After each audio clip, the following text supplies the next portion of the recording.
माननीय मुख्यमंत्री जी ने 5 वर्षों तक जो काम किया है उन कामों के बल पे समाजवादी पार्टी सरकार बनाने में सक्षम है अपने बलबूते पे। इतना मैं ज़रूर चाहता हूं कि जहां हमारे सिटिंग हैं विधायक जो समाजवादी पार्टी के हैं वो समाजवादी पार्टी के ही रहने चाहिए वहां पे सीटें। राजा भैया वैसे तो समाजवादी पार्टी के विधायक नहीं हैं, लेकिन समाजवादी पार्टी में राजा भैया बड़े बड़े नेताओं से ज्यादा हैसियत रखते हैं। तो क्या समाजवादी पार्टी राजा भैया की बात सुन रही है? राजा भैया के अलावा आजम खान भी कांग्रेस से गठबंधन नहीं चाहते। मुलायम सिंह यादव तो पहले से ही गठबंधन के खिलाफ है, जबकि अखिलेश गठबंधन की वकालत करते हैं। लेकिन अखिलेश की पार्टी के उपाध्यक्ष किरणमय नंदा ने सीटों को लेकर जो बयान आज दिया है, उससे तो यही लगता है कि गठबंधन में गांठ पड़ गई है। हम लोग चाहते थे कांग्रेस को 54 सीट दे देंगे और 20-25 सीट इधर उधर करके डायलॉग से कांग्रेस को हम लोग एडजस्टमेंट करा देंगे। अभी तो कांग्रेस का पास से कोई पॉजिटिव रिस्पांस अभी तक नहीं आया। ये समाजवादी पार्टी के उम्मीदवारों की पहली आधिकारिक लिस्ट है।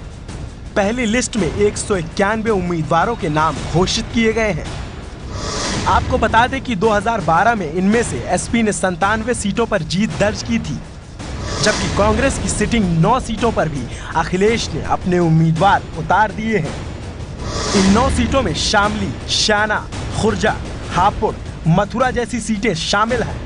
चर्चा में इस तरह का कोई विषय तो नहीं था। अगर ऐसा हुआ है तो मुझे अभी जानकारी नहीं। मैं तो अभी उतरा हूँ क्योंकि मुझे बी फॉर्म पर सिग्नेचर करने के लिए आना था यहाँ, और बस मैं अभी आपने बात की है, मैं अभी गाड़ी में बैठ के बात करता हूँ, पता करूंगा कि क्या कारण है, क्यों ऐसा हुआ।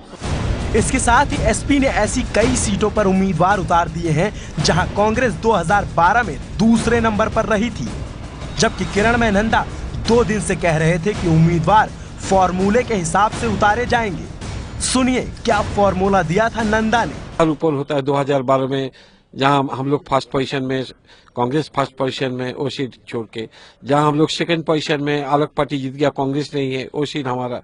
कांग्रेस जहां सेकंड पोजीशन में, मैं थर्ड पोजीशन में, वो कांग्रेस का सीट है। इससे भी बातचीत करके कुछ सीट इधर इधर होगा। समाजवादी पार्टी की इस चाल को कांग्रेस पर दबाव की राजनीति के तौर पर देखा जा रहा है, लेकिन कांग्रेस भी अपनी जिद से हटने को तैयार नहीं है। न अभी समाजवादी पार्टी से ऐसा कोई विज्ञप्ति है, न फैसला है, और कांग्रेस ने कह रखा है कि हमारी लीडरशिप से भी बात हुई अपने पार्टी में, ये तय है कि अमेठी और रायबरेली की 10 सीटें कांग्रेस ही लड़ेगी, इसमें कोई कॉम्प्रोमाइज नहीं होगा। संजय सिंह कांग्रेस प्रचार समिति के प्रदेश अध्यक्ष हैं और अमेठी से इनकी पत्नी अमिता सिंह दावेदार हैं, जबकि अमेठी की सीट अखिलेश अपने करीबी गायत्री प्रजापति को देना चाहते हैं। घर बसने से पहले ही उजड़ता दिख रहा है, तो बीजेपी दूर से ही मजे ले रही है।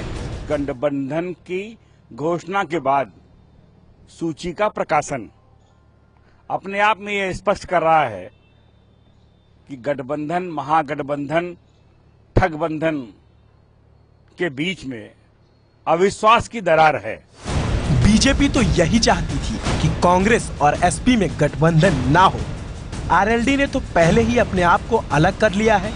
अब ऐसे माहौल में एक ही लाइन याद आती है, इब्तिदाए इश्क है, रोता है क्या, आगे आगे देखिए होता है क्या। समाजवादी पार्टी की पहली लिस्ट में एक तरफ अखिलेश के वफादारों को इनाम मिला, तो कई चौंकाने वाले नाम भी शामिल रहे। सबसे चौंकाने वाली बात रही कि जिस चाचा शिवपाल से लड़ाई थी, उन्हें भी इटावा की जसवंत नगर सीट से टिकट दे दिया गया है, लेकिन सौतेली मां साधना गुप्ता के भाई और मामा प्रमोद गुप्ता को टिकट नहीं मिला है।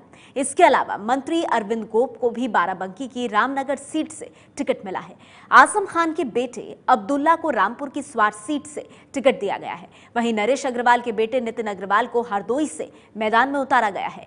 बेनी प्रसाद वर्मा के बेटे राकेश वर्मा को भी बहराइच की कैसरगंज सीट से टिकट दिया गया है। वहीं लालू यादव के दामाद राहुल यादव को बुलंदशहर की सिकंदराबाद सीट से टिकट मिला है। हालांकि बाहुबली अतीक अहमद का कानपुर कैंट से टिकट काट दिया गया है। बेनी प्रसाद वर्मा के बेटे राकेश वर्मा ने कहा है कि पार्टी ने कैसरगंज से टिकट दिया है, वहां से नहीं लड़ूंगा, मैं सिर्फ रामनगर विधानसभा से ही लड़ूंगा, मेरी तैयारी रामनगर विधानसभा से थी।